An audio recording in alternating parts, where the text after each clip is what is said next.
Bola na Fogueira, 12ª edição, chegando aqui o seu podcast semanal da Gazeta Esportiva. Hoje, o Vina, como vocês repararam, não está aqui, o Vinícius Sacomani, porque o Vina está de férias, está em Ibiza, está em onde ele deve estar? Ele está no Caribe. O Vina nessa hora está com o pé para cima, mas o podcast aqui continua, com o alquinho na mão, máscara no rosto e vamos que vamos. Do meu lado aqui, essa dupla dinâmica da Gazeta Esportiva, meus parceiros, Osmar Garrafa e Alexandre Silvestre. Já dispenso a apresentação. E aí, Garrafa? Bom dia, boa tarde, boa noite para quem estiver vendo, não sei em qual horário. Estamos na área aí, né? Vamos falar. À disposição. Vai deixar eu falar? Hoje você pode falar quando você quiser, né? E o Alexandre Silvestre? Você ocupa o espaço do Vinícius também hoje, tá bom, Salazar? Então eu posso falar mais do que todo mundo, que é raro nesse programa. Se você não gritar, mas já como tá bom. O Vinícius hoje não está aqui, o espaço dele é meu. Vamos que vamos. Então a gente vai começar hoje aquele esqueminha, vamos separar o programa por 4 blocos, vamos falar dos 4 grandes de São Paulo, a começar pelo time da Baixada Santista, o time da minha cidade. Coritiba 1, Santos 2 no Couto Pereira. Queria que vocês começassem, vou começar pelo Garrafa. O que você achou do jogo? E eu começo, o Garrafa, chamando para a questão seguinte: por que você acha que o Santos tem esse retrospecto melhor fora de casa do que dentro de casa? É a primeira vez que isso acontece desde que o Campeonato Brasileiro começou com pontos corridos. O Santos, para quem não sabe, tem 4 vitórias, 2 empates e só 2 derrotas como visitante. E dentro de casa tem menos vitórias, 3. 4 empates, muitos empates e também 2 derrotas. Eu acho o seguinte, que nesse campeonato, com pandemia e tudo, o fator fora, ou o fator em casa, pouco está influindo, né? É diferente você jogar no Couto Pereira com a torcida do Coxa, é diferente você visitar o Corinthians lá e a arena está lotada, mesmo com o Corinthians muito mal, e assim por diante. Então, de uma forma no meu aspecto de coincidência, o Santos tem conseguido melhores resultados até fora de casa do que na Vila Belmiro, onde normalmente o Santos se dá bem dentro do seu alçapão. Então, eu vejo hoje um campeonato muito diferente pelo fato da ausência de torcedores. Ô Silvestre, você acha que esse Santos é um time feito para o contra-ataque? Porque mesmo o Curitiba não fazendo um campeonato tão bom quanto o do Santos, para quem viu o jogo, o Curitiba estava amassando o Santos fez 1-0, o Curitiba continuou amassando, aí surgiu aquele pênalti lá, 2-0, e você fala, caramba, o Curitiba tá bem no jogo. Só que dentro de casa o Santos tem que propor o jogo. Normalmente tenta propor o jogo e aí os resultados não são tão bons. É um perfil de elenco para contra-ataque mesmo? Eu misturo um pouco das duas opiniões, essa sua e a do Garrafa, né? O fora de casa ou dentro de casa, pouco importa, a não ser pelo conhecimento do gramado, das referências em volta do campo, estar em casa. Mas parece, né, que a proposta do Santos está diferente, agora, mesmo sem torcida. Em termos táticos, e é o estilo que o Cuca sempre gostou de jogar, né? Uma ligação mais direta, mais rápida, a tal da transição, que para mim é o contra-ataque, né? Em velocidade, isso pode estar afetando, sim. O Cuca que faz dos técnicos brasileiros, não dos técnicos no Brasil, dos técnicos brasileiros, o Cuca é o que faz, na minha opinião, junto com o Rogério Ceni, os 2 melhores trabalhos do futebol nacional hoje. Eu concordo, mas eu vejo o Rogério acima do Cuca. Também vejo o Rogério acima do Cuca. Que trabalho que o Rogério está fazendo, a gente não vai, obviamente, especificamente entrar no Fortaleza, mas não perder a oportunidade de elogiar o Rogério, até porque é um cara que está na mira, muito na mira do São Paulo. A tendência é que o ano que vem ele venha a ser o técnico de São Paulo, mas foi até comentado no Palmeiras, e por muito merecimento. Sim, mas a gente vai tocar no Rogério Ceni, aí a gente vai dar um tempinho aqui pro Rogério Ceni pra gente falar disso também. Joguei um docinho na boca de vocês. Sim, não, mas a gente vai fazer um tema legal que aí todo mundo fala do Rogério. Ainda sobre o Santos, tem essa história do Soteldo, né? Antes de qualquer coisa, vocês acham que foi pênalti? O pênalti que o Soteldo bateu de cavadinha? Que o VAR que deu o pênalti, não foi nem o árbitro, que o juiz, pra quem não viu, se não me engano, o Pituca, alguém chuta de fora da área ali, o cara vai tomar uma bolada na cara, ele põe a mão aqui, a bola bate no braço, o juiz dá pé, o cara, eu protegi meu rosto. Posso colocar tudo na mesma panela? Esses lances, pra mim, isso não é pênalti, nunca foi pênalti, nunca será pênalti. Inventaram uma nova regra e com o VAR piorou, porque aí o cara vai lá, vê, interpreta na câmera lenta. Virou. Eu tenho uma opinião sobre errado. Isso também. Os caras estão avaliando com o lance parado. Os caras estão avaliando com o lance parado. Se você parar o lance, a bola pegou no braço do cara. Mas claramente ele põe a mão no rosto. Aí, e você vê o comentarista de arbitragem falando. Não, mas Aí pega uma câmera de perfil, aí quando pega a câmera de perfil, não, mas ó, o braço dele... Não tá colado ao corpo, ele faz um movimento... tipo, vai, não ficou assim, Sabe, ficou É aquela ridículo. coisa... Pênalti ou não, Garrafa? Então, assim, lamentavelmente é a nova regra, né? Eu não gosto dessa regra, eu sou da... Não é a nova regra. Não, o pior de tudo é que a nova regra não mudou. A nova recomendação é uma não recomendação mudou. Então. que traz subsídio errado Não, para o não, árbitro não. interpretar o lance, quando antes era simplesmente no reflexo o árbitro entenderia. Mas antes também tinha muita discussão. Não, sempre vai ter, Também porque a é. regra é interpretativa, mas antes o árbitro ele interpretava a intenção do jogador. É muito subjetivo, mas é o que tínhamos. Agora você fica analisando a posição do braço, o lado que o corpo virou a cintura para um lado, o braço foi um pouco mais para lá, um pouco mais A para cá. questão hoje em dia é que o cara não meu. pode abrir. Se abrir o braço, pegou na mão, é pênalti. Eu posso responder? Pode. É, Vai ele pra não regra da deixou. pelada, bateu na mão é pênalti. Então muda a regra Não, logo. assim, entendeu? Então, a nova recomendação e a minha posição do VAR ela é muito clara. Eu acho que o VAR, só para resumir para quem não sabe ainda, não devia ter aquela televisãozinha lá embaixo. O VAR devia ser a correção de um lance que todo mundo viu que foi errado. Acho que assim funcionaria legal o VAR, sem essa desmoralização. Você não pode trazer o árbitro para uma televisão, hoje sem pressão de torcida, mas com pressão de torcida, para ele ficar vendo imagem por vários É ângulos. que dizem que é uma pra definir. sacanagem. Quem defende a televisãozinha diz que é uma sacanagem. Todo mundo vê, menos o árbitro. Não, mas ele O não pessoal tem... fala, Mas então... é uma cena que tá todo mundo vendo, menos o cara Não, que vai tomar a decisão. então, mas aí de que uma tá. certa injustiça nesse Assim, ponto. Deixa ele ver também. na minha concepção, o VAR, ele só interfere na arbitragem, deveria interferir na arbitragem da seguinte forma.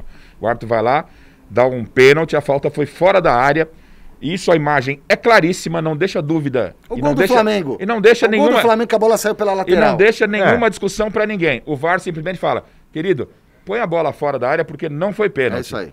Aí o cidadão vai lá, porque o VAR é soberano, ele entra, não vai ter polêmica, nós não vamos discutir É esse lance lance no dia seguinte. objetivo. Até não é porque esse lance do objetivo. pênalti do braço, o árbitro viu o lance. Ele viu. Ele qualquer- avaliou que não foi. Qualquer Ele lance... fez uma interpretação de que, ó, eu Ele vi, se não. convenceu de Se que foi convenceu depois que pela alguém imagem buzinou, do horário Qualquer de lance várias vezes. interpretativo, deixa para aquele cidadão que fica correndo que nem um maluco do lado de 22 caras durante o jogo.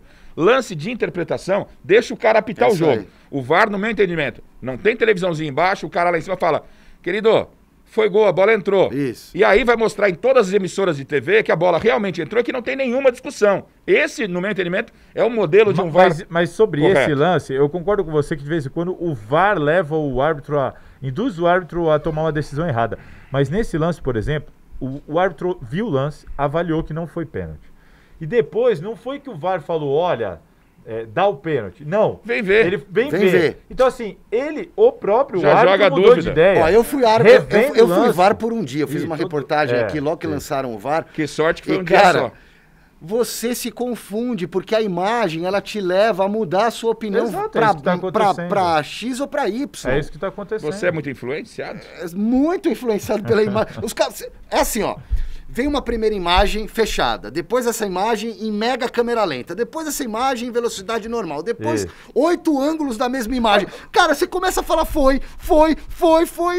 Mas, tá bom. Silvestre, O problema futebol é o seguinte, é a o que ele tá velocidade do vendo lá, jogo. o que ele tá vendo lá, eu vi na televisão, você viu, e eu vendo a mesma imagem que ele viu, pra mim, não Vocês, foi. vocês pênalti. percebem, vocês Tá percebem, entendendo? vocês percebem que o VAR atuou e continua a discussão? Claro. Com o VAR não Isso tem aí. que ter discussão. É. O VAR tinha que entrar e falar pênalti ou não pênalti e não há essa discussão. E Exato. tem que ter uma tecnologia Quando mais tem- firme. Quando tem, não tem, Pra ver se quando entrou tem ou não discussão, entrou, porque- Quando tem discussão, deixa pra aquele cidadão lá de amarelo, de laranja, do raio que o parta apitar. É isso. Entendeu? Não dá, velho. Não dá Muito pra chato. interpretar lance pelo VAR, na minha opinião. Oh. O VAR tem que ser só pra lance objetivo. Entrou, não entrou, fora da área. Agora, precisam calibrar melhor esse equipamento, por exemplo, para. pra tal da linha do impedimento. Porque é um lance objetivo que É, eles a estão gente vai- errando também. A linha, cara, A você gente- viu um pelinho ali. Irmão, um pelinho Você tá pra lá ou pra gritando? cá não é impedimento. Não é impedimento, é a mesma linha. Ou então você desenvolve uma tecnologia milimétrica. Ela vai pegar o... Futebol chato, gente. Ficou Futebol muito chato, não Se se VAR, comemora pô. mais Vamos falar gol. do Santos, vai, que tá todo fazendo uma ótima todo campanha. lance Estamos falando mais do VAR para, do que do ninguém Santos. narra gol, a torcida não comemora, você tem que esperar o gol, comemora dele, ficou um saco. É. E pra gente... dois temas pra gente encerrar o assunto Santos. O primeiro é, vocês acham que o Santos briga pelo quê? Libertadores. Libertadores? Libertadores. Copa do Brasil, não? Não, aí eu tava focado mais no Campeonato Brasileiro, né? Que é o mais importante. Eu acho que nos campeonatos de mata-mata o Santos tem boa chance. Tem boa chance. E no brasileiro? O brasileiro, acho que o Santos briga ali pra ficar no G4, no G5, alguma Pô, coisa que já pra é tentar. ótimo, né? Agora com a saída do Soteldo, né? É provável. Parece que a coisa deu uma revertida. Deu uma revertida. O Lucas Mussetti, no site da Gazeta Esportiva, trouxe informação. A coisa está indefinida. Pode ser que se defina até o cara ouvir esse podcast aqui, mas uma permanência ou saída dele pode influenciar. O Cuca está tentando dar uma invertida. No caso, conversando inclusive com o Soteldo, né? Eu vi a entrevista do Cuca. Mas a questão aí é a grana. O Orlando Rolo falou claramente que precisa da grana para pagar o salário do resto do elenco. Não tem dinheiro. Não, tudo bem, mas o Cuca tenta convencer o Soteldo no seguinte sentido. Se você vai com família pra lá, dá pra encarar, você vai ganhar muito dinheiro. Agora, se você for sozinho, então você vai sofrer demais. Não, pensa bem e tal. Ele tá tentando... uma conversa bem pessoal de pai para filho, porque o Cuca conhece o mercado do futebol em termos mundiais, né? Sim. E são culturas muito diferentes. E essa situação toda do Robinho, a gente conversou nela no último podcast, debatemos bastante também no Gazeta Esportiva. A situação hoje, o Robinho, o contrato está suspenso, então em tese agora não tem Robinho no time do Santos, mas deu tanta repercussão, de alguma maneira isso pode atrapalhar o Santos, ou vocês acham que o Cuca vai saber blindar a equipe disso tudo aí? Não, segue o jogo, o Cuca é extremamente competente para administrar esse vestiário e esses problemas extracampo. O Santos está resolvendo lá a vida dele com o Robinho e segue dentro de campo o time do Santos na mão do Cuca. Eu não vejo prejuízo, não. Nem o prejuízo, né, se o Robinho tivesse no elenco, ia dar problema. Ia dar problema porque levantaram a lebre, né? Veio à tona a história. Aliás, foi um péssimo negócio para os dois. Falei isso também. Eu não vou entrar no mérito se o Robinho é culpado, não é culpado. Eu não sou advogado, não sou juiz, ele está se defendendo.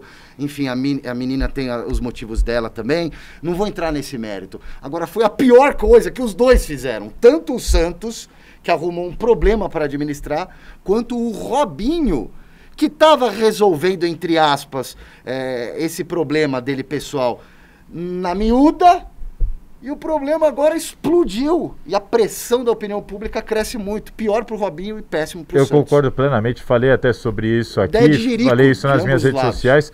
É uma situação é uma condenação de 2017. As pessoas até comentavam, tá, mas como o Robinho estava meio fora de cena aqui no cenário brasileiro do futebol, é uma coisa que não se comentava nem sobre ele. Não estou defendendo que tem que tratar o assunto de maneira escondida, mas ele não é isso. Mas é uma questão de que assim, era previsível de que se algum clube, no caso o Santos, mas qualquer clube, tentasse contratar o Robinho, era previsível que ia assumir esse ônus de trazer consigo esse problema que o Robinho traz. Ele não traz só a parte técnica, ele ia trazer isso junto. Eu falei aqui em 2017, quando o caso estava ali começando a ganhar os noticiários, eu estava em Itaquera, eu vi torcedor xingando o Robinho, acusando o Robinho disso e daquilo, porque ele estava respondendo na Itália, ele jogava pelo Atlético Mineiro. Agora com a condenação, você contratar o jogador, falei na época, o Santos ninguém não tem que contratar, nem julgar. Você tem que falar, Robinho, você resolve isso aqui, velho. Resolve isso aqui. Tudo é uma questão, sabe o que é o problema, Salazar? É grana, né, velho? É grana. Infelizmente o Santos fez o Robinho tá querendo voltar pro mercado, fazer um acerto com o Santos. Mas você não tem como ignorar. Mas é uma situação que você não tem como ignorar. O futebol não tem como ser uma bolha à parte de que você faz. O Robinho falou, o Robinho inclusive falou isso. O que eu faço na minha vida pessoal é problema meu. Não é assim, não é assim. Aí que tá. Os jogadores têm a mania de achar que o futebol é uma bolha à parte. Se você comete, sei lá, um crime hediondo, você acha o quê? Que não vai influenciar em nada, que a Gazeta vai falar, tudo bem, se houvesse problema dele lá, não é assim que funciona, Robinho. Eu visto a camisa da Gazeta, exatamente. Então assim, não dá para desvincular tudo, né? O futebol finge que nada está acontecendo, não é assim. Era previsível, o Santos quis correr o risco, aconteceu o que aconteceu e agora suspenderam o contrato. Muito por força dos patrocinadores, né? Não por atitude do Santos, mas infelizmente fez certo por linhas tortas. Vamos falar do São Paulo. São Paulo 0, Grêmio 0, para variar, como a gente sempre fala. Como oscila esse time do São Paulo? É um jogo bom, um jogo horrível, um jogo médio, um jogo bom, um jogo horrível, um jogo médio. Por que oscila tanto, Garrafa? E foi um jogo horrível. Horrível. Você teve o prazer de acompanhar? Os gremistas até que gostaram. Eu tive o desprazer. Gostaram do quê? Do árbitro, do juiz? Não, isso não. Mas gostaram da atitude do Grêmio no Morumbi. O empate acabou até, teoricamente, sendo justo pelo que as equipes apresentaram, mas o Grêmio teve maior volume de jogo. Só que também, quando chegou no gol, não acertava o gol. Ele tinha volume, posse de bola, principalmente no segundo tempo. Se tivesse que ter um vencedor, esse vencedor poderia ser muito bem o Grêmio. O São Paulo fez um segundo tempo horroroso, né? O Daniel Alves, sinceramente, eu não consigo ver absolutamente nada. Já vou entrar. Daniel Alves foi substituído uma vez em 25 jogos que foi nesse com jogo, Fernando Diniz. Foi nesse jogo? Não foi nesse. Porque o Daniel Alves, não foi nesse, o Daniel Alves merece essa sequência toda. O Fernando Diniz respondeu sobre isso, inclusive, na coletiva. Você acha que ele merece ser titular assim? A qualquer custo, o time tá mal e tal? Não, lógico que ele tem o peso, o nome dele e tudo, mas no geral, né, respeitando o Daniel, carreira dele e tudo, no geral, no custo-benefício, o que o Daniel Alves acrescentou ao São Paulo? Né? Falam, nossa, o Daniel Alves está comendo a bola. Desculpa, então eu não sei, eu não conheço nada de futebol. Eu também não, eu não tô vendo. Mas também não está comprometendo. Não, mas peraí. Também não está comprometendo. Mas ele não está sendo Ele não é o camisa 10 genial que o São Paulo já teve. Não, que ele imaginou que é. Mas ele joga bom futebol. Mas Silvestre, não foi essa história que foi vendida? Prefiro ele na direita. Mas não foi essa história que foi vendida? A história que foi vendida, você vai trazer um cara campeão em tudo, líder de vestiário, que pra jogar vai jogar no meio. Com a camisa 10. De camisa 10 para camisa 10, pouco importa onde ele vai jogar. A camisa 10 é pra vender, que também não tá vendendo. Não, mas a posição dele importa porque ele pediu pra jogar e a palavra é dele. Acho errado. Quando eu jogo aqui, eu posso fazer os outros jogarem mais. Discordo. Então. Eu acho que ele pode jogar de meio. Assim, eu vou falar a linguagem um então pouco mais antiga da minha idade. Ele podia ser o meio direita. Ele vinha pra ser o cara. Ele não pode jogar do meio pra frente, em todos os lugares. Ele tem que jogar no corredor direito, seja de lateral, seja fechando um pouquinho mais, como ele já jogou muitas vezes no Barcelona. A questão é, ele tem que entregar. Ele não está entregando ao São Paulo absolutamente nada. Que venha a ser da grandeza do que se vendeu quando ele chegou. Que ele seria o cara diferente. Ele não é o cara diferente do São Paulo. Não, ele não é o cara diferente. diferente. Não é o cara diferente. Ele tá honrando, ele não tá enganando o São Paulo. Peraí, vou pra você contratar o Daniel Alves, pagar essa bola pra ele ser um jogador comum. Mas ele tá roubando São Paulo, entre aspas, aquela linguagem brasileira. Pra ele ser um jogador comum. O que ele tá fazendo, qualquer outro jogador da base poderia fazer. Um jogadorzinho acertar ali aquele meio campo ali, porque ele não tá fazendo aquilo que se vendeu, que não, o Daniel vai chegar. Porque ele não é camisa, quer dizer, ele pode vestir a 10, mas ele não joga nessa não é a dele. Mas ele é o dono do time ontem. Ele pediu pra jogar lá, o técnico não escala ele lá. Tá errado. O Diniz devia... Vai ver que o Diniz concorda com ele também, né? Então ele não tem que ser cobrado por isso? Não só ele, Daniel Alves errou, vem errando aí passe de meio metro. Ele bateu uma falta pelo lado. Ele bateu uma falta ontem. Sim. Não vou, obviamente, analisar a carreira do cara por uma falta, ou a performance dele por uma falta, mas não pode chutar uma bola daquela a 500 metros longe do gol, né? Então, e outra coisa, ele tinha duas opções com os caras abertos. Os caras estavam abertos. Se você for ver esse lance de falta do Daniel Alves, não, ele acha que ele é, sabe? Então, velho... Não, tudo bem, eu não acho que o Daniel Alves é a solução dos problemas do São Paulo, mas também então não é o grande problema do São Paulo. Não, ninguém disse o grande problema. Mas ele é esse jogador para de 25 jogos sair só uma vez? Se ele tá bem fisicamente, vocês não mesmo, sei, porque... o jogo tava ruim, o São Paulo tava mal. Se o Tietê também foi assim, por que não pode ser com o Daniel? Quem aí é o titular absoluto do São Paulo? O Tietê demorou quanto tempo para sair da titularidade? Mas eu não falei que ele tem que deixar de ser titular. A questão é, ele foi substituído só uma vez. Tá usando muito o cara, tá? Ele tá eu digo assim, quando o time não está rendendo, como foi durante o jogo, você substituir, Silvestre. Se ele estiver mal tecnicamente, você substitui o jogador. É que precisa ver se tem alguém que vai render mais do que ele render no médio. Não sei também se tem. Você traz um cara desse peso e vai ficar poupando o jogador? Pra quê? Não é poupando. Ninguém tá falando de poupar. Você vai tirar, se ele não tá ajudando, vai ter que... O time tá mal, como o Garrafa aqui que tava lá no Morumbi falou. O time jogando aquele futebol horrível. Se o Daniel Alves não tá bem, a impressão que eu tenho é, se não é o Daniel Alves, mas é outro cara jogando aquele futebol que ele tava jogando, sairia. Tá bom, eu não tiraria ele do time, eu botaria ele na lateral. O Daniel, chega, sai da meia direita, sai do meu campo, vai pra lateral, filho. Mas esquece isso. Isso não vai acontecer. Eu, pelo menos, tenho essa sensação. Aconteceu. Não, porque ele não quer jogar, porque ele manda no time, né? Ele é o dono do time, ele que escolheu o treinador vai continuar deixando ele no meio. No sábado, por um acaso, por não ter o Juan Fran e o Igor Vinícius, aventou-se até a possibilidade de improvisar o Tietê, que não é um lateral, do que jogar com o Daniel, que sempre fez a cara. Como é que foi que eu não vi o jogo? Começou ele de lateral. Mas até... O Daniel Alves jogou de lateral. Mas até isso, olha só, a influência do Daniel é tão grande que até aventou-se durante a semana, tava todo mundo apostando o Tietê na direita. Porque o Tietê já jogou com o Diniz no Audax, assim, já jogou no Palmeiras. Mas também, entre o Tietê e o Daniel pelo lado direito, não dá. Parou. Se você tem o Daniel Alves, você vai falar que vai pôr o Tietê na lateral direita? Você pode fazer um lado direito forte com os dois. Quando eu for, você fica. Quando eu ficar, você vai. Não me tira do sério, por gentileza. Não, como não? Não me tira do sério. Consegue jogar assim? Com um cara que é lateral, mas que também joga pelo meio, e o outro que é mais meio, que também joga pela lateral? Silvestre, vamos botar vocês dois. Você é o aqui. técnico. Você não tem seus dois laterais. E você tem o Daniel Alves no meio. Você vai querer que improvisar o Tietê? Não, eu defendo o Daniel Nesse Alves jogo. de lateral, de ala mas direito. você tem que saber o que você quer. Então você tá Eu falando... só não acho um ali grande no teu absurdo, discurso, eu só então. não acho um grande absurdo nessa ausência do lateral Sinto você um pouco titular. inseguro. Não. Eu acho que você pode compor, talvez, com o Tietê ou o Daniel Alves. Uma vez vai um, outra vez vai outro. Que uma vez vai um, é um lógico. cara lá. Como Isso assim? não existe. Você joga Uma vez bola, vai outro, caramba? tem um lateral Claro, só. claro. Você tem que ter um lateral. Uma vez vai um, outra vez vai o outro. Por que não, cara? Você pode ter um ponta e você pode ter um lateral. O Agora volante não, pela uma direita vez, e o lateral. Quando eu jogo um pouquinho aqui, você tá jogando, o Daniel pegou a bola, cortou pra tá dentro, gritando. o Tietê vira, vai Daniel que eu fico. Isso é cobertura, aí você tá misturando as coisas. Isso é noção de cobertura, mas cada um tem a sua posição. Exato, você tá equivocado. Não. Tem que ser o lateralzinho paradão. Eu lamento ter que concordar com o Salazar, mas ele tem razão no que ele tá falando. O que eu acho que o São Paulo tinha que fazer, cara, o Diniz, tem um monte de zagueiro bom lá.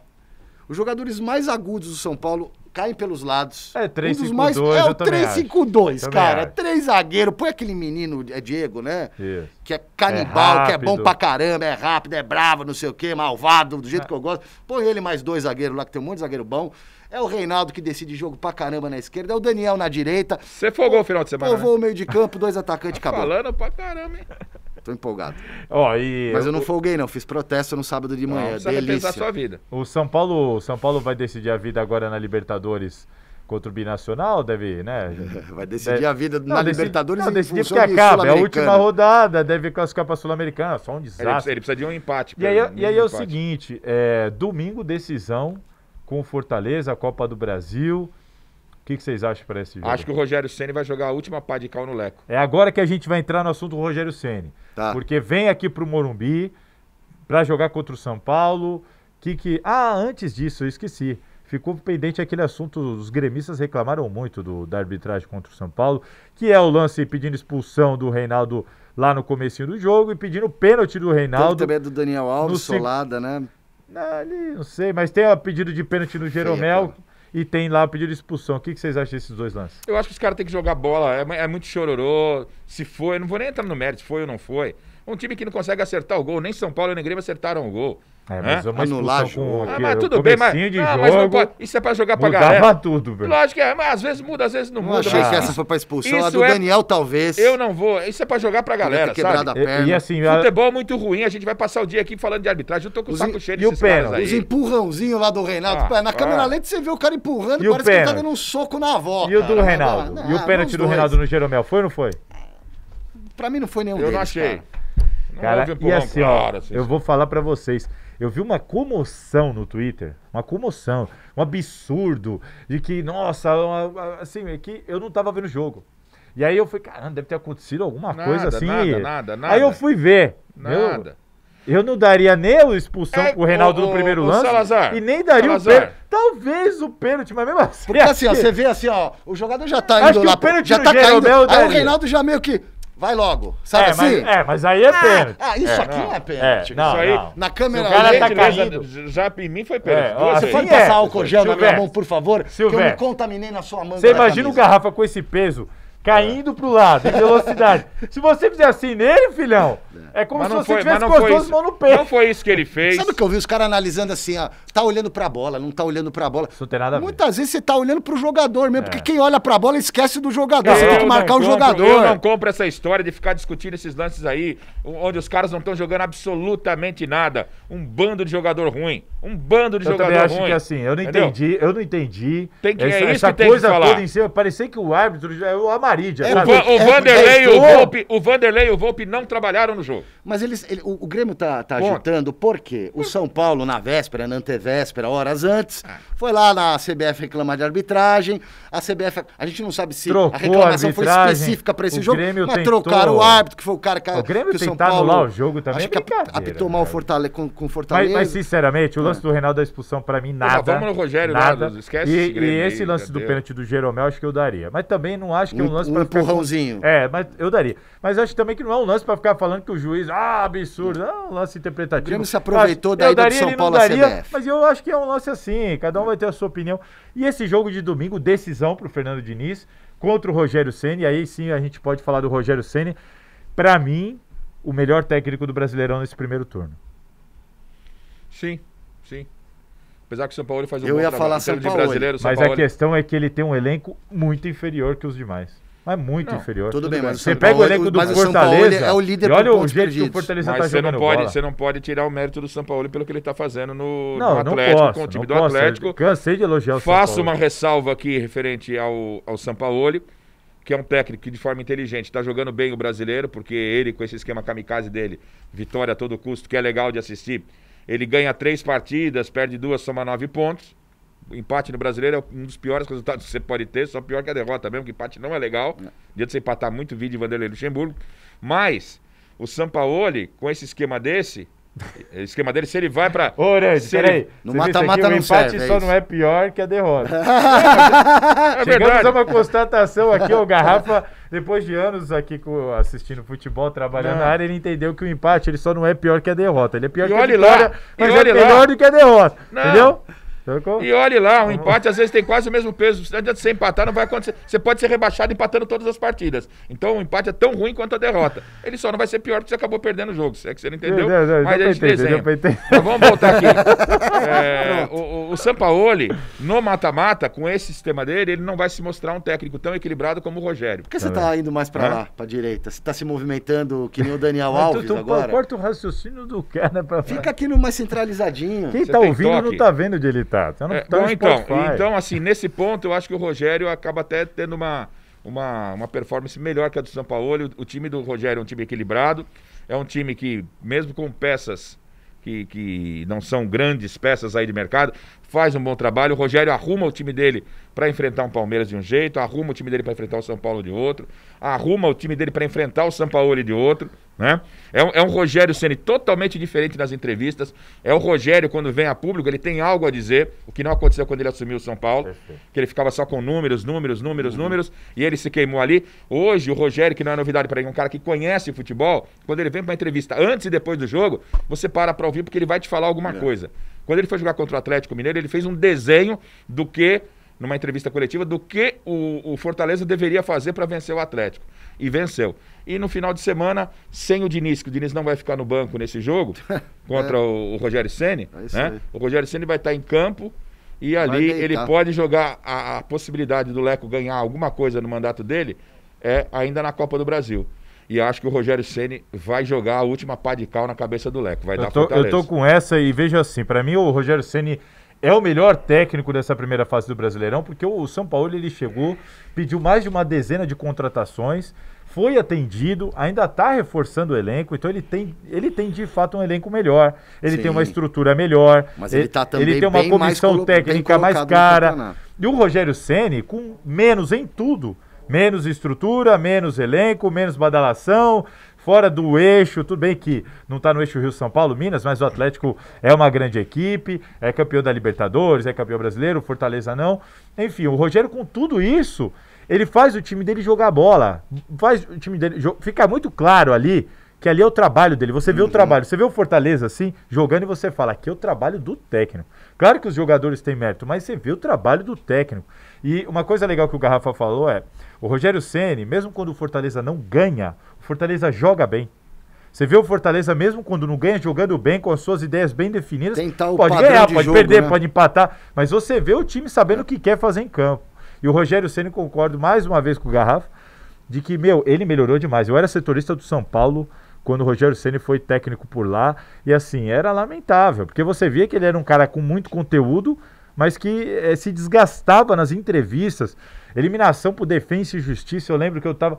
E ele querendo bater na tecla, defendendo que não era um vexame. Aquilo não era um vexame. E se perdia nas argumentações, se Vinha perdia com o papelzinho, nos com os números, né, que ele ficava com os trazia. números justificando. Teve um Corinthians e São Paulo que ele perdeu em Itaquera, que ele falou até dos escanteios. A gente teve até mais escanteio que o Corinthians. Aquele dia ele falou, não é possível. Ele acabou de ser eliminado e ele teve mais escanteio. Então, assim, acho que ele amadureceu como técnico, entendeu o cargo, entendeu o tipo de pressão que ele carrega, entendeu tudo isso, tá conseguindo fazer o trabalho dele, para mim, indiscutível, o melhor técnico deste primeiro turno no Campeonato Brasileiro. Agora, tem o Cudê também fazendo um grande trabalho, mas para mim sempre vai pesar o fato dele ter menos do que todo mundo. E tá num clube em tese menor que os outros. Eu coloco o Sampaoli um pouquinho acima do Rogério, porque eu concordo contigo, mas o Sampaoli, ele é em tese o líder do Campeonato Brasileiro, porque tem 2 jogos a menos. Tá? Então, se ele tem um elenco bem melhor que o do Fortaleza, ele também está numa posição bem melhor. Os dois fazem trabalhos excelentes. E o Sampaoli carrega ainda uma campanha, na minha opinião, maravilhosa com o Santos no ano passado no Campeonato Brasileiro. É outro cara que você vê o tal do dedo do técnico. Muito bom. É impressionante como ele faz o cara jogar. Ele é kamikaze, ele é louco, pra mata-mata é mais mala difícil. Pra caramba. Tudo bem, fala, mala, não dá... Tudo bem. Mas ele é bom. Mas ele é bom. Ele faz o time jogar, irmão. Aliás, eu dou mais valor porque ele fez do que o Jesus no Flamengo. Jesus foi maravilhoso. Não tô falando mal do cara. Tô dizendo que o Silvério, sua vida já não é das melhores. Não vá contra Jesus, querido. O Sampaoli foi melhor que ele, porque tinha bem menos material humano. É brigar com Jesus, velho. Agora, vamos falar do Rogério Ceni. Uma última coisa do Rogério Ceni é o seguinte. O Rogério, quando foi perguntado se dirigiria os rivais, Corinthians, Palmeiras e tal... o Rogério falou assim, olha, acho que é complicado porque tem a minha história como jogador. Ele até falou, aquele cara que me tatuou, será que, né, ia ficar legal? Só que ele comentou uma coisa seguinte, e eu acho que os outros não vão querer. Eu acho que eu nunca vou receber um convite do Palmeiras, do Corinthians para ser técnico. Vocês acham que Palmeiras e Corinthians contratariam o Palmeiras contrata o André Sanches, não sei se isso foi especulação ou boato. Não, ele falou que gosta do trabalho do Rogério. Não falou que contrataria. E o Palmeiras pensou a respeito, sim, senhor. Ele se enquadra perfeitamente na característica de técnico que o Palmeiras quer. Eu também estou confiando. Cada vez com mais impressão que vai passar o tempo. Você vai desplugar o microfone, meu? Tô empolgado hoje, né? Eu tô achando que vai passar. Exceto pelo São Paulinismo do Rogério, que pode ser um entrave tanto para ele, Rogério, quanto para o Palmeiras. Eu acho, sinceramente, infelizmente, só ele tem a perder. O futebol é muito infantil. A gente não tem maturidade para entender esse tipo de relação profissional. Eu acho que só ele tem a perder. Eu acho que para os clubes poderia ser bom, para o Corinthians, para o Palmeiras, mas para ele acho que talvez não. Não sei. Eu acho assim que o Rogério tem que evitar falar nesse assunto, tem que entender que hoje ele é técnico de futebol, né? Então, se ele quer ser e vai ser para a eternidade um dos maiores ídolos da história de São Paulo, que ele não trabalhe mais no futebol. Não dá para você imaginar, conceber na minha cabeça um técnico que é um técnico promissor, que é um técnico que deve ser um dos melhores do Brasil, né? Tem capacidade para isso, que ele abra mão de, por exemplo, de dirigir um Corinthians, de dirigir um Palmeiras, ainda em início de carreira. Você vai falar o Filipão. O Filipão é uma outra história, ele já está no final da carreira dele, ele pode abrir mão. O Rogério, que ainda como técnico está engatinhando, ele não pode abrir mão de marcas expressivas do futebol que podem lhe dar a possibilidade de ser campeão e ficar apenas focado no São Paulo. Então, se eu sou o Rogério, deixo a coisa fluir de uma forma natural. Nas minhas declarações, não colocaria nenhum empecilho. Falo, eu sou hoje um profissional, né? Como treinador de futebol. Claro, tenho minha identidade com o São Paulo, mas sou um profissional. Seguiria nessa linha. E deixa as coisas acontecerem. Tem que ir, aos poucos, apagando essa imagem de que ele jamais dirigiria um rival. Isso não é legal pro Rogério. Num primeiro momento, queimar esses cartuchos... hoje, o Garrafa, eu tô concordando. Você tá concordando com tudo, por isso que ele tá cara. Pertinho de você hoje, cara. Eu tô sentindo uma aproximação que hoje você tá um cara lúcido, hoje você tá... você não tá reliando. Eu não tô nem interrompendo porque eu tô concordando. Eu é que tô interrompendo todo mundo. Você tá no comando do programa. Asneira, você hoje tá falando asneira? Hoje. Te chamou de asno. Pô, me chamou de falando asneira, caramba. Puta eu acho que a gente pode encerrar o podcast no momento que um dos debatedores é chamado de asno. Vamos ver se eu vou falar uma asneira agora. O Rogério não deveria queimar essas possibilidades de times rivais ao São Paulo nesse início de carreira. Com um pouco de distanciamento, que é uma palavra da moda, quem sabe no futuro. Também acho que é só passar o tempo. Mas eu acho que o Rogério Ceni, eu tenho quase certeza, o foco dele é exterior. É seleção brasileira, é time de outros centros do Brasil para ele aparecer. Ele quer ir pro São Paulo. Seleção, não sei o quê. São Silvestre, Paulo. ele quer definitivamente ser campeão como técnico e falar, ganhei tudo, como juvenil, como jogador. Não tenho a menor dúvida. Não tenho a menor dúvida, mas isso pode até ser a cereja no bolo lá na frente, não precisa ser agora.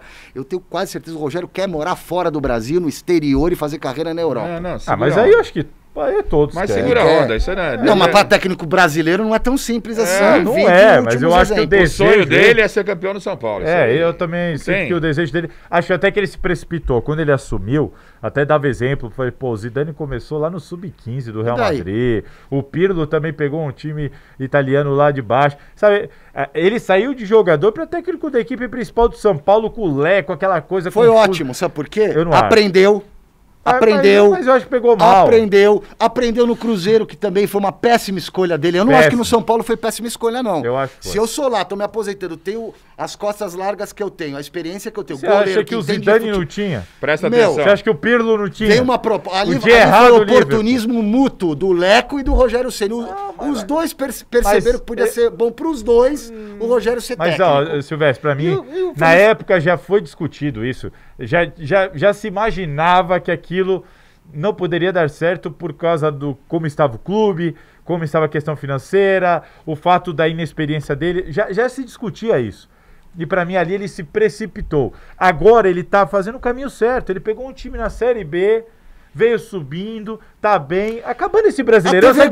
A TV Globo te liga, a TV Globo te liga agora e fala, você vai apresentar amanhã o Globo Esporte. Se ligar pra ele agora, ele não vai atender porque ele tá no ar. Mas eu tô há 11 anos fazendo isso aí que eu faço. Te liga tenho 11 agora. Anos de carreira. Não liga agora, o Rogério que ele tá gravando não tinha o programa. Nada como técnico. Como não? Ele era quase um técnico ele dentro era de goleiro. campo. Não, ele era quase ele aceitava com os técnicos pra discutir esquema. Tá bom, mas ele era... O que era melhor pro time no jogo decisivo de amanhã. Tá bom, mas ele era Desculpa, goleiro. É a minha opinião. Não, tudo bem, é a sua opinião, mas ele era goleiro.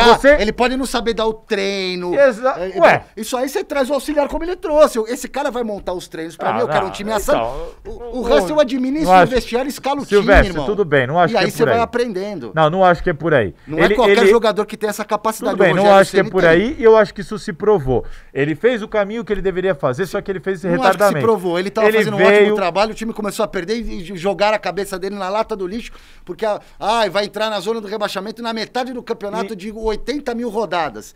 Dava muito bem pra ele ter se recuperado naquele mesmo campeonato. Tudo bem, Silvestre, ali ele quis correr esse risco. Ele se deu mal porque ele quis correr o risco. Ele aceitou correr esse risco. E era previsível que isso poderia acontecer. Ele aceitou o desafio, não deu certo, como muita gente imaginou, e eu entendo que ele deveria fazer. O Gerrard no Liverpool é talvez mais que o Rogério Ceni no São Paulo. Quis ser técnico, o que ele fez? Foi pro Sub-20 do Liverpool. Mais que o Rogério Ceni no São Paulo, não é porque ele perdeu pro Rogério Ceni na final do Mundial Interclubes. Então ele não é mais o que... Mas eu entendi o que você quis dizer. Mas tem só esse pequeno detalhe. Ele interrompe até quando ele entende. Mas o ponto agora foi pra ele. Você percebeu? Não, mas eu não tô discutindo um contra o outro. O que eu tô discutindo é que para o Liverpool. Só um parênteses. Para o Liverpool. Um empate técnico de idolatria, ok. Só que mas o que eu quero dizer é... O que eu quero... Você tá fugindo da pauta. O que eu quero dizer é... O Rogério Ceni, ele deveria ter feito o que outros ídolos dos seus clubes fizeram. O Zidane foi lá para baixo, o Gerrard foi para baixo, o Pirlo foi para vir subindo, aprendendo, adquirindo maturidade e experiência para assumir o time principal. O Rogério depois foi lá para a Série B, subiu com o time, fez história com o Fortaleza, hoje está fazendo uma grande campanha no Campeonato Brasileiro, tomou a decisão errada do Cruzeiro, e hoje está fazendo uma grande campanha. Quando acabar esse Campeonato Brasileiro, sabe o que vai acontecer? Um monte de time grande. Se o Flamengo tiver sem técnico, vai procurar o Rogério Ceni. Agora ele tá no caminho natural das coisas. Ali, assumir o São Paulo daquele jeito, sair de goleiro para técnico, ele errou. Não acho que ali ele errou. Para mim, errou ou acertou para você? Eu já respondi. Participei do debate sem tumultuar. Não. Errou ou acertou ali? Você precisa do nosso aval de assumir. Não, é minha opinião, sua opinião, eu quero ver a opinião. Não, a sua opinião, ela é muito válida, inclusive. Muita gente pensa assim, só que... Você falou até agora. O Garrafa vai opinar. Eu ia pingar a bola, eu ia só arrematar pra você fazer o gol agora. Você vai arrematar. Se você tem uma coisa que você não Pião sabe, do caramba, dominar a bola. Você tá de brincadeira zagueiro comigo. ruim do caramba. Você tá de Você acha brincadeira que... comigo. Não, o negócio é o seguinte, eu entendo que não, não foi o correto, mas é positivo. Foi positivo pro Rogério naquele momento. Não foi dos melhores, mas foi um aprendizado. Talvez se tivesse esperado um pouco mais, não estivesse maduro como está hoje no Fortaleza. Porque nada é por acaso nessa vida. Então, foi realmente um fiasco, foi um fracasso. E aí é engenheiro de obra pronta. Falar que não devia ter pego, não. Era aquele momento para os dois ali, assumiu. Ele deu o primeiro passo para ele entender o que é ser técnico. Com todos os erros que ele cometeu, com tudo que você falou, lá na coletiva, tal, a postura do Rogério. E ele, como é um cara inteligente e conhecedor, ele deu um passo atrás e hoje tá... Isso. Né? Então, às vezes, o erro equívoco... E o Cruzeiro veio na esteira dessa evolução dele. O Cruzeiro, só pra fazer ali uma coisa... foi outro erro. Sabe por que não? Ali foi erro, pra mim também foi erro. Discordo dos dois, vou explicar por quê. Porque é o seguinte, o Rogério, ele já... A pergunta que foi feita, modéstia à parte, foi feita pra mim. Na primeira coletiva do Rogério Ceni, eu perguntei se ele dirigiria um rival. E ele, taxativamente, naquela entrevista lá no CT, ele disse que não. Ponto. Então, ele não dirigiria... rival, a gente fala de Corinthians e Palmeiras, ponto. Não, mas eu falei, incluiu até o Santos. Ele falou que não. Aí o Atlético Mineiro, antes dele ir pro Cruzeiro, já tinha feito uma proposta para ele. Ele não aceitou, certo? Então, teoricamente, o Rogério fechou a porta em São Paulo, grande centro. Aí ele fecha a porta. Se ele diz não pro Cruzeiro, o Atlético hoje nem pensa mais em Rogério. Pode ser que mude, mas ele se queimou lá com o Atlético. Não aceitou. Não aceita o Cruzeiro, ele tinha que aceitar o Cruzeiro. Se São Paulo já não serve para ele, ia sobrar o quê? Só Rio de Janeiro e Rio Grande do Sul, numa grande equipe do futebol brasileiro. Ele tinha que ter ido pro Cruzeiro. Mesmo que era uma barcaça furada, ele tinha que ter ido pro Cruzeiro. E o Rogério também, por pior que seja a experiência, ele sai fortalecido. O que provou que o problema não era o Rogério, que era aqueles jogadores do Cruzeiro. Então, eu entendo assim. Eu acho que isso daí acabou, em tese, livrando ele de muita crítica, porque ficou provado que o problema não era o Rogério, se ele não pode trabalhar em São Paulo, ele diz não aos mineiros, sobrou o quê? No Rio de Janeiro só sobra o Flamengo.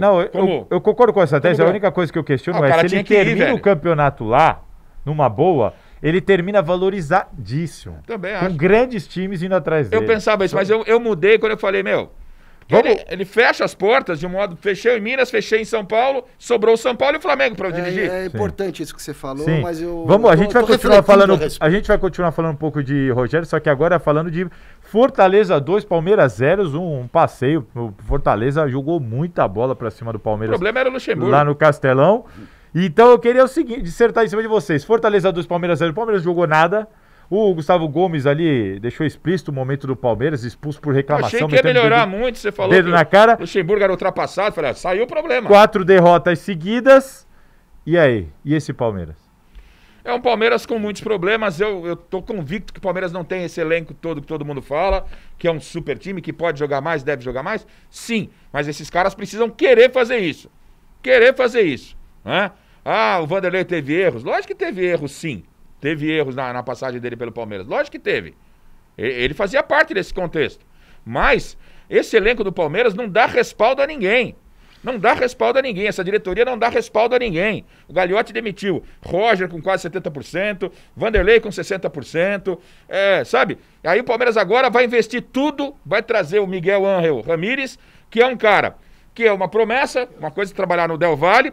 Você traz esse cara pra cá, pro olho do furacão, vai ser outro fiasco. Que tem que conhecer, tem que dar tempo. Esse cara conhece futebol, mas ele conhece futebol, tático, estudioso, tem um futuro brilhante. Mas não conhece a cultura do futebol brasileiro. Ele vai cair num ninho de cobra, cara. Tá ferrado.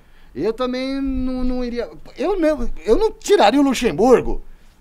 Eu daria poder pro Luxemburgo mandar embora meia dúzia do elenco. Agora tá todo mundo falando que o Palmeiras precisa de reforço. O Miguel Ángel Ramírez vai chegar. Jogador. Vão trazer reforço. Então, o Vanderlei pediu. O Vanderlei não pode pedir. Vamos traçar um paralelo. Manda todo mundo embora e traz um novo time pro Miguel Ángel Ramírez. Não dá pra jogar Ramírez. um time inteiro fora. Tem que trocar o técnico. Não dá pra jogar uma meia dúzia fora. Mas os caras estão defendendo. Assim, mas os caras estão defendendo isso agora.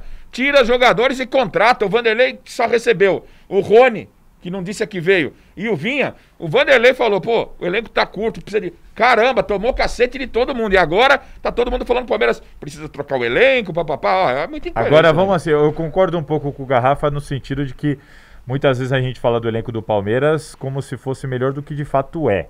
Mas é um grande elenco. Tá ali Me enganou. É ali o segundo ou terceiro melhor elenco do país disparado. A questão é, se você tem o segundo ou terceiro melhor elenco, você tem que jogar mais bola do que você está jogando. Acho que a discussão em cima do Vanderlei Luxemburgo, inclusive a minha crítica, sempre foi essa. Você olha pro Palmeiras e você fala, tinha que estar jogando mais. E um exemplo claro para mim, isso foi ontem. O Palmeiras pode não ter o elenco que as pessoas acham que tem. Tudo bem, pode até ser. Mas tem um elenco melhor que o do Fortaleza. Fato. Não, o elenco Isso do é Palmeiras indiscutível. é o segundo elenco o elenco do Palmeiras brasileiro. é melhor que o do Fortaleza. Só que os caras não e entregam. quando você vê os caras jogando, quando você vê o jogo ontem de um contra o outro, você claramente percebe que ali é um time bem treinado contra um time mal treinado. Pra mim ontem isso ficou explícito.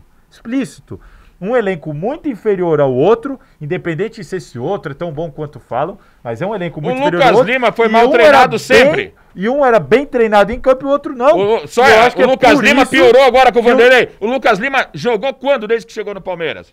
Não jogou com ninguém. O Scarpa não jogou com ninguém. Zé Rafael. Que isso, esses caras não estão dando retorno. Estão jogando aí, só com o nome. Ninguém discorda. O Zé Não, Rafael eles não tão jogando é porque jogador não tão mal razoável treinado. para compor elenco. Nem coloco ele nesse elenco Eu concordo maravilhoso com do tudo Palmeiras. isso, mas É com Lucas tudo Lima, isso o elenco do Gustavo Palmeiras Scarpa, é melhor que o do perdeu o Dudu. Fortaleza. E você vê o time mal treinado contra o time bem treinado. Mas ontem A crítica em cima do o Vanderlei Interino Luxemburgo botou um era outro time essa. pra jogar. Eu vi até muitos, até o Secon, se eu não me engano, escreveu isso, muitos setoristas do Palmeiras, no fatídico jogo que culminou com a demissão do Luxemburgo, escrevendo sobre isso. Até quem é fã, até quem gosta, até quem nem era muito a favor da demissão, escrevendo sobre o sentido de, olha, a impressão que dá é que, de fato, o Luxemburgo não vai tirar mais nada desses caras. O time não joga bola, Mas e a impressão tirou. que dá é que ele não sabe mais o que fazer. Esses caras não têm mais o que tirar, porque primeiro que eles não conseguem integrar, segundo que eu não sei se eles querem entregar. Até porque tem muita história de bastidor que a gente não pode botar a mão na fogueira aqui, porque eu não tenho prova, né? Jogador chegando embriagado, problemas de relacionamento, os caras não são profissionais, Isso alguns tá lá. acontecendo? São informações que começam a pipocar, sim, senhor. Sim, senhor. Aí o negócio é mais sério. A informação do Silvestre... A informação, na verdade, não é nem minha. Eu estou replicando essa informação. O Flávio já falou disso, inclusive no Gazeta Esportiva, né? Então, os jogadores não estão entregando. E nunca entregaram. E vocês acham que isso vai independer do técnico? Treinadores. Vocês acham que isso independe do técnico? Eu acho que o técnico pode até dar um basta nisso. Mas ninguém até agora conseguiu. Esses jogadores, eles formaram um grande elenco, só que eles não jogaram tudo que se esperava O Cuca deles. não conseguiu? Os jogadores do Palmeiras entregaram, sim, o Luxemburgo. Aquele jogo contra o Coritiba, ninguém me tira da cabeça. Ninguém me tira. Tomar 3 do Coritiba, não dá, pai. Vamos falar a verdade. Porque o Luxemburgo disse lá que não sabia se tinha um time bom para jogar futebol bonito, isso não pegou bem lá do vestiário. E a morosidade que o Palmeiras jogou contra o Coritiba, não dá. Não dá. O Gagliotti devia chegar chutando a porta, porque são 3 pontos pro Palmeiras. Se o problema é com o Vanderlei, o líder do grupo vai lá e conversa com o presidente. Não fazer a sacanagem que fizeram. Porque isso foi claro e evidente. A gente tá no futebol, não começou de ontem. Não dá para perder do Coritiba, como o Palmeiras perdeu. Então defender que esses caras são bons, o time do Palmeiras precisa uma lavagem geral lá dentro para dar uma melhorada. Comodismo. O problema é aí, você paga o preço por contratar os jogadores errados, ir ao mercado errado com grana. A maioria ali fez o contrato da vida. A maioria ali não tá nem preocupado se tá no banco, porque o cara tá com o contrato da vida. Eu repito, na final do Campeonato Paulista, o Palmeiras, o banco de reservas do Palmeiras valia 130 milhões. O banco de reserva do Palmeiras valia 130 milhões. E aí você tem uns caras ali com o contrato da vida que o cara não tá nem preocupado se ele vai ser titular, você vai buscar 2 meias, como o Palmeiras buscou tempos atrás, que foi o Lucas Lima. Lucas Lima estava péssimo naquela época. O Palmeiras resolveu bancar porque quis, de orelhudo. Ele já estava muito mal há muito tempo. Bom. Contratou um cara em baixa.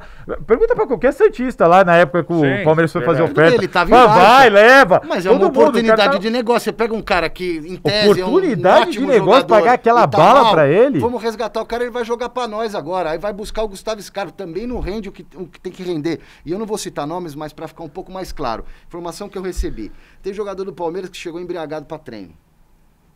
Isso agora, há pouco tempo? Há pouco tempo. Jogador que chegou embriagado pra treino. Os caras, tem jogador que tá com problema psicológico, sério, reconhece que tá e não quer fazer o tratamento, aí não consegue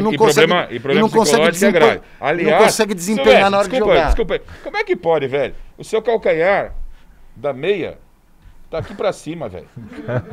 O cara tá dando a informação inacreditável, velho. Não é possível. O calcanhar dele, gente, tá aqui em cima, ó.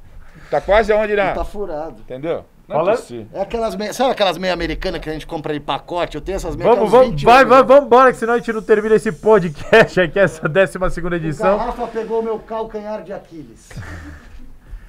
O que dizer de Corinthians 1, Flamengo 5, a maior derrota do Corinthians na Neoquímica Arena, desde a sua inauguração, óbvio. E claro que do placar a gente não tem o que falar, mas ficou uma discussão na internet depois do jogo o Corinthians, o placar não diz o que foi o jogo, o Corinthians não jogou tão mal assim, foi nem de longe o pior jogo do Corinthians, mas tomou 5, e gente falando, não tem essa, tomou 5, é humilhação. Como é que vocês avaliaram isso daí? Eu entendo o seguinte, o Mancini tem primeiro entender o que ele está fazendo no Corinthians. A missão eu gostei dele, da coletiva dele. Eu não confesso que não vi a coletiva, mas a missão do Mancini no Corinthians é evitar o rebaixamento, tá? O Corinthians pode, pela sua história, pela sua grandeza, jogar de igual para igual com o Flamengo sempre, mas não nesse momento. Nesse momento, com tudo que está acontecendo com o Corinthians tinha que ser modesto, entender que era para tentar fechar a sua casinha, arrancar um pontinho, porque perder para o Flamengo já era o resultado esperado, pela circunstância. E se você quer enfrentar o Flamengo de igual para igual, você está completamente equivocado. O objetivo do Corinthians não é ganhar do Flamengo, o objetivo do Corinthians é se afastar da zona de rebaixamento. Então, se você soma um ponto com o Flamengo, né? Se você soma um ponto com o Flamengo, com o técnico que está há 6, 7 dias... Acabou de ganhar do Atlético lá. Né? Se você faz 4 pontos, você dá uma respirada. Não, quis jogar pela grandeza do Corinthians, o Mancini está equivocado. Ele pôs o Corinthians para tentar ir para cima do Flamengo. Trocar soco com o Flamengo. Não tem trocação com o Flamengo nesse momento. Então o Mancini precisa entender, né? Ah, que legal. Sabe como parece que o Mancini ganhou um brinquedão legal? Não, calma. Mas ele tem batido muito nessa tecla de que acha que o Corinthians tem que voltar às origens, jogar na raça, na marcação. Mas ontem ele quis agredir o Flamengo. Mas na entrevista ele já deu a entender que vai repensar isso. Não dá, cara. Eu achei... O que você achou, Silvestre? Eu achei que não dá pra comparar um time com outro, cara. O time B do Flamengo dá de 10 no time A do Corinthians, cara. Mas você acha que o Corinthians jogou tão mal pra tomar de 5? Acho que assim, o Flamengo quando quis acelerar o jogo, acelerou, velho. O Palmeiras foi eficiente. Na hora que o Flamengo quis dar uma acelerada, acelerou. O Corinthians... Praticamente o que criou... O Corinthians ameaçou dar uma encostadinha aqui, vamos voltar, porque o Flamengo ficou meio folgadinho em alguns momentos do jogo. Eu acho que a situação é a seguinte, em 2013 eu tava no Pacaembu, o Corinthians enfiou 4-0 em cima do Flamengo, e naquela época você viu o Corinthians com craques dentro de campo, um time entrosado, um time jogando no automático, o elenco, o banco de reservas do Corinthians recheado, a comissão técnica com o Tite, aquela coisa toda, e você fora de campo, o time bem estruturado financeiramente, e você viu o Flamengo ali se remontando, decidindo pagar as contas, tomando um vareio, tomou de 4, podia ter tomado demais. 7 anos depois, para mim, a situação é exatamente ao contrário. Os papéis se inverteram. A gente viu ontem um time com craques dentro de campo, confiante, numa fase tranquila, jogando no automático, bem entrosado, uma boa comissão técnica, financeiramente estável, e um time do Corinthians que deve 2 meses de salários, com um time extremamente limitado, sequer tinha um reserva no banco de reservas,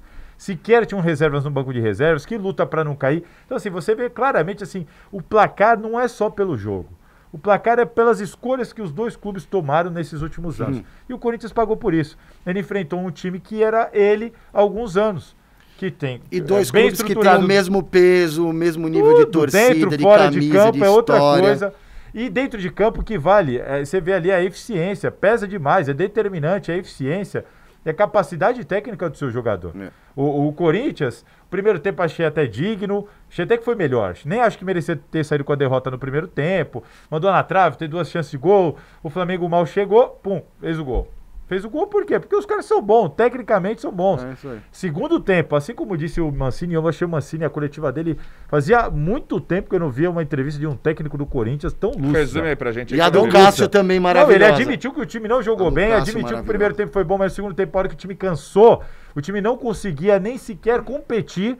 Então, na questão da marcação, da agressividade, errando o passe bobo ali atrás, aí tomava gol. Gastou toda a energia no primeiro tempo para equilibrar um pouquinho, o time não conseguiu, nem física, nem tecnicamente. Então, às vezes, criava, mas na hora de fazer o gol não fazia. Do outro lado, o peso técnico do cara que cria e faz o gol, porque tecnicamente é melhor. Enfim, ele admitiu que o time precisa melhorar muito fisicamente, taticamente, estratégia, precisa entender os seus problemas, segurar a sua casinha, jogar como jogava muitos anos atrás. Então, assim, achei uma entrevista bem lúcida. Acho até que eu, não sei não. Vocês acham? Eu tô achando que o Mancini pode fazer o mínimo que o Corinthians precisa, que é dar uma organização e tirar o time da zona de rebaixamento, da zona que não tá, mas... Não jogar como jogou contra o Flamengo ontem, acho que foi um erro. Acreditar pela grandeza. Não, vamos lá, quem sabe ganhou do Atlético, ganha do Flamengo e tal, a gente vai... Não, foi uma estratégia errada. E outra que chamou a atenção aí, nas redes, todo mundo falando do Cássio. Gente, vamos entrar nesse tema pelo agora. amor de Deus, né? Pode dar a introdução. Não, é isso. Não é possível, né? O Cássio, ele... Qual foi o gol que o Cássio tomou ali? Exatamente. O Cássio tá... culpa tem o Cássio, velho. Exatamente. Ele tá há muito tempo aí sendo bastante criticado e tudo mais. Pelo amor de Deus. E ontem a gente viu, assim, um verdadeiro massacre. Ontem que eu digo, depois do jogo com o Flamengo, um verdadeiro massacre nas redes sociais. Vocês acham que o Casagrande, inclusive, disse que acha que o Cássio merecia ir pro banco, porque é o desrespeito até com... Então você põe o banco inteiro, o time inteiro no banco. Porque é o Corinthians que está ruim, não é o Cássio. Não é o Cássio. Quantas bolas vão no gol do Cássio? Quantas iam? Você tá... Pô, brincadeira, né? Brincadeira. Não, mas que ele andou falhando. A gente não pode destruir a imagem do Cássio, jogar ele, né? Varrer ele para baixo do tapete. Ele teve algumas falhas nos últimos jogos, nos últimos tempos. Eu acho que ele caiu um pouco de produção. O time caiu, consequentemente, e o goleiro caiu. Não, tudo bem. Agora, o Corinthians não tava... vamos ser frio e calculista. Eu não tô falando da história do Cássio, tá? Ninguém tá falando. Acho que ele tá sendo crucificado, é uma baita injustiça, tá? Agora, o que o Walter pegou no jogo passado... E o Cássio tá titubeando alguns jogos. Então, você tira o Cássio, põe o Walter e resolveu o problema do Corinthians. O Corinthians não tomaria 5? Não. O Corinthians pode tomar os 5, porque o Cássio não falhou em nenhum dos gols. Não tem o Cássio não falhou em nenhum dos gols. Não, mas eu não tô falando que ele falhou no jogo de ontem. Tem gente falando da obra mais recente do Cássio. Casagrande acha que ele foi no escanteio. Pra mim, o escanteio bem aberto, ele saiu, acompanhou. Pra mim, quem falhou ali foi a marcação. O Everaldo cabeceou dentro da pequena mas área. ele também não... Pode ter tido um errinho de posicionamento. Eu não acho que ele comprometeu nesse jogo de jeito algum. Em outros jogos ele foi mal. E também a gente não pode crucificar. Tirar o Cássio é minimizar os problemas do Corinthians. Transferir uma responsabilidade só pra um cara. Não é? Que é a reclamação dele ontem na entrevista. Entendeu? Que ele acha que tá assumindo tudo. Tá tudo em cima dele. Mas aí você acha que ele falou pra quem aquilo? Não é verdade. Falou na televisão, na Globo. Mas ele falou pra quem? Isso que eu quero dizer. A mensagem é pra quem? É pra imprensa? Eu senti a mensagem como um desabafo. É pra imprensa? Não, eu senti a mensagem... Pra mim ele tá falando pra torcida do Corinthians. Não, eu acho que foi um desabafo. Pra torcida do Corinthians. De todos os lados. Não generalize, porque se você... Eu postei aqui no meu Instagram aqui, né? Mais ou menos o que eu penso a Ele foi cobrado, cara a cara, por torcedores do Mais Corinthians. Mais de 90% de todo mundo que me respondeu aqui sobre o Cássio concorda com o meu Cássio, pensamento. Claro. Então não é a torcida do Corinthians, é meia dúzia de cara que não tem o que fazer, que não sabe falar de futebol, entendeu? E aí vai querer pegar o cara pra Cristo. Isso não é analisar o futebol. E não tenho procuração pra defender o Cássio. Tá? Não tenho nenhuma procuração. Estamos tentando fazer uma entrevista com ele faz 2 anos e ele não fala. Se fosse pra não ter essa... Se fosse pra criticar... Aliás, parabéns pela declaração dele, que foi maravilhosa. Fazia tempo que eu não vi um jogador a torcida do Corinthians... E não com mídia treino. Não pode generalizar que a torcida do Corinthians não é aquela que vai na porta do CT, e também quebrar não é ônibus, Twitter, né? Não é? Então calma lá. Vamos analisar friamente. O Cássio está ruim, assim como todo o elenco do Corinthians está ruim. Tirar o Cássio e pôr o Walter não vai mudar absolutamente nada. Isso aí é uma outra questão. Assim, eu não estou discutindo. Eu acho que pode até trocar o goleiro momentaneamente. Eu não vejo um grande crime nisso. Agora, crucificar o Cássio é uma baita sacanagem. Não, mas a questão é isso, Silvestre. É como as coisas estão acontecendo. Primeiro que eu não acho que é simples trocar. Você colocar o Rogério, o Marcos, o Cássio no banco de reservas, não é normal. Ele vai ficar um joguinho lá. Não é. Você é carreira, tem um problema com isso. E olha o perigo disso. Tira o Cássio. Você vai colocar o Cássio, você vai trazer aquele peso. Puto, o Cássio no banco. Aquele peso, aquela notícia, você sabe que o Cássio está no banco. E o time continua tomando pau. E o Walter continua tomando os gols que o Cássio estava tomando. Mesmo sendo um grande goleiro também. E aí? Volta o Cássio. E volta o Cássio. Olha a situação que você cria. Você tá entendendo? Por isso que não é simples assim. Claro que não é simples. Pra ver. Pode dar certo. O Walter vai entrar no gol e o Corinthians vai ganhar. O Corinthians vai parar de perder porque o Walter tá no gol. Tem gente que acredita nisso. O time pode não ganhar tanto, mas o Walter pode ser impecável. Eu uso muito o exemplo do Jô. Tem um monte de gente metendo o pau no Jô. O Jô tá mal, o Jô tá mal, o Jô tá mal. Eu falei assim, o Jô é centroavante. Fala pra mim qual foi o gol que ele perdeu. A bola não A bola não chega. Aí, não, o Jô tem que sair, o Bocelli não. O Bocelli entrou ontem. O Bocelli terminou o jogo sem nenhuma finalização. Nenhuma. Aí eu escrevi, tem gente que achou que ia tirar o Jô e ia pôr o Bocelli e ia melhorar. E não melhorou. Ele também não finalizou, assim como o Jô não finalizou. Ok, você tá entendendo? Eu só acho que são duas coisas diferentes. Uma, o Cássio merece ser titular ainda? Não, a questão não acho que é outra. Essa. Não. O Cássio é o responsável pela péssima fase do Corinthians? Óbvio que não, Silvestre, a questão é outra. O Cássio merece sair do time, perder a titularidade. Ele tá jogando tão mal a esse ponto. É essa que não é se ele merece ser titular. Ele merece ir Corinthians pro banco. O Corinthians tomou 5 gols, nenhum dos gols põe na conta do Cássio. O Gabriel me perde a bola dentro ali quase na meia-lua, o time toma o gol, o Cássio. Não é o Cássio. E tem mais, assim, eu não acho que eu tô com o Cássio nessa parte de que ele falou, acho que eu falei num gol contra o Botafogo, São Paulo, mas eu não acho que eu tô numa má fase. E eu concordo. Eu não acho que é a melhor fase dele. Mas falar que o Cássio tá em má fase, eu até fiz uma matéria pegando. Eu achei 3 ou 4 jogos que o Cássio falhou. Ele falhou naquele gol do Hernanes, ele falhou na falta do Bruno Nazário, falhou no outro gol. E achei uns 4 ou 5 lances esse ano que ele salvou o time. Quando voltou da pandemia, Corinthians e Palmeiras, se o Corinthians não ganhou no Palmeiras, jogo que o ele Corinthians fez milagre absurdo e ele salvou, ele fez defesas milagrosas, várias defesas. Sim. Salvou contra o Oeste, salvou contra o Bahia. Então você fala assim, meu... Ele não é intocável, mas ele não pode ser crucificado. Eu acho que são um ano irregular, é um ano de oscilação, mas pra mim ele não vive essa má fase a ponto de você falar que o Cássio tem que ir pro banco, até porque isso acarreta outro problema, porque se o time continuar jogando desse jeito, vai continuar perdendo, e aí como é que faz? O Walter tomando gol, o time perdendo, e agora como é que eu faço pra pôr o Cássio de volta? Fica uma coisa incoerente. E outra, a crítica é desmedida, é desproporcional. A crítica em cima dele, pra mim, o Fagner merece muito mais crítica do que o Cássio pelo que tá jogando. O Fagner tem falhado muito mais do que o... mas aí o problema é você vai tirar o Fagner pro Exatamente, só que aí você não tem um reserva à altura. Deixa lá, entendeu? Então... O Piton tá indo mal, mas é pilar do time o Gabriel também, então você não mexe mal. nunca mais no time, Salazar. Não posso mexer, porque tem 4 pilares lá que... Mas eu não falei que não pode mexer. Não posso mexer, porque eu vou melindrar o lateral titular, eu vou melindrar o Cássio, que é o monstro sagrado. Mas eu falei que tinha que tirar. O jogador não pode ser melindrado, se ele tiver que sair, ele vai sair. Agora, é sacanagem botar tudo nas costas do Cássio. O Cássio não tá fazendo nada demais. Ele só não tá na melhor fase da vida dele, gente. E ele pode perder a posição. Ponto. Não, que ele pode. Que ele pode, todo mundo pode. A questão é que eu não concordo com a tese de que ele deve sair agora. Tudo bem, mas é só uma questão de opinião. Eu acho que são duas coisas diferentes. Não tem nada que justifique a saída do Cássio. Não tem nada que justifique a saída do Cássio hoje. Então, querendo imputar essa culpa em cima dele e trocar o Cássio não vai resolver o problema, vai trazer um problema. Exato. E a crítica é desproporcional. A crítica, assim, se você fala assim, acho que o Cássio não tá bem, ele tem que melhorar, é uma coisa. Agora, essa surra virtual que estão fazendo nele, porque não tem ninguém na arquibancada, eu tô defendendo ele tá tomando uma surra virtual que não tem cabimento. Reflexão, a possibilidade, será que não é hora de eu dar uma encostadinha no braço aqui? Não, quando você faz isso, você sugere. Quando você faz isso, você sugere. E eu não vejo motivo pra isso, aí é uma opinião. Eu não vejo motivo pra pensar isso. Mas eu acho lógico pensar isso. Eu não acho um absurdo. Não absurdo é o Cássio ter que sair, não dá mais, tomou de 5, ou com ele no gol morreu o time, já era. Não, também não é isso que eu tô falando. E acho que o Corinthians tem que tomar cuidado. Acho que o clube e os torcedores têm que saber lidar com essa situação. Porque você tem ali um dos maiores ídolos da história do clube, talvez o maior goleiro da história do Corinthians, para muita gente é. E você tem que tomar cuidado. Como que você vai gerir? Você corre o risco do cara se emputecer. Não, ele já deu a letra. Como ele falou. Ele já ameaçou. E você perde um cara. O Corinthians só tem a perder com isso. Então acho que é hora de todo mundo ter calma, esperar, deixa o cara esfriar a cabeça.